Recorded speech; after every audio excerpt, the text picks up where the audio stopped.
देश का किसान सड़कों पे उतरा हुआ है। आज पूरे देश का किसान अपने घरों को छोड़ के, अपने खेतों को छोड़ के, अपने गांवों को छोड़ के दिल्ली की ओर कूच कर रहा है। क्यों? क्योंकि केंद्र सरकार ने किसान विरोधी काले कानूनों को पास किया है। और ऐसे कानूनों को पास करने के बाद जिसने हजारों लाखों किसानों को देश के अलग अलग हिस्से से, पंजाब से किसान आ रहा है, उत्तराखंड से किसान आ रहा है, उत्तर प्रदेश से किसान आ रहा है, हरियाणा से किसान आ रहा है, और इतनी ठिठुरती हुई ठंड में सड़क पे बैठा हुआ है। क्यों? क्योंकि वो चाहता है कि देश की सरकार उसकी बात सुने।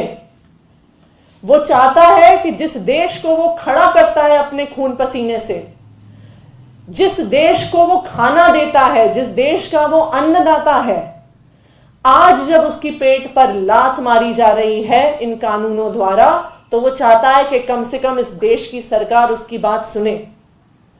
और आज हमारे देश में किस तरह की असंवेदनशील सरकार है जो इन किसानों की, जो हजारों की संख्या में आज दिल्ली के बॉर्डर पे बैठे हुए हैं, उनसे बात करने को तैयार नहीं है। उन किसानों को बोला जाता है कि हमारी शर्त है कि आप जब तक यहां पर जाके नहीं बैठोगे तब तक हम आपसे बात नहीं करेंगे। तो क्या हुआ कि आप इस देश के अन्नदाता हो? तो क्या हुआ कि हम फोन के बिना, टीवी के बिना जी सकते हैं, लेकिन खाने के बिना नहीं जी सकते जो आप पैदा करते हो, लेकिन हम आपसे बात नहीं करेंगे। इस देश के गृह मंत्री किसानों को कह के जाते हैं कि जब तक आप उस संत निरंकारी ग्राउंड में नहीं पहुंचोगे हम आपसे बात नहीं करेंगे। और उनके पास किसानों से बात करने के लिए समय नहीं है, लेकिन हैदराबाद में जाके प्रचार करने के लिए समय है।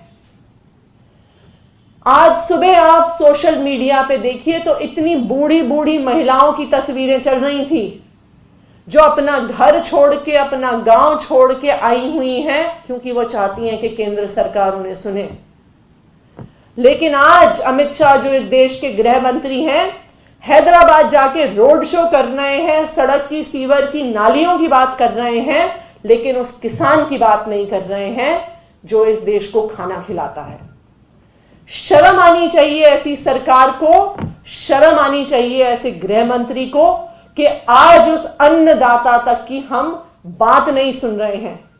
कानून हटाना ना हटाना तो दूर की बात है, पर जो हजारों किसान हैं जो ठंड में बैठे हुए हैं, जो अपने घर छोड़ के आए हुए हैं, आज उनकी कोई बात भी सुनने को तैयार नहीं है। प्रचार हो सकता है, रोड शो हो सकता है, हैदराबाद में रैली हो सकती है, हैदराबाद में एक चुनाव के लिए गृह मंत्री अमित शाह जी द्वारा, लेकिन इन हजारों किसानों की आवाज नहीं सुनी जा रही है।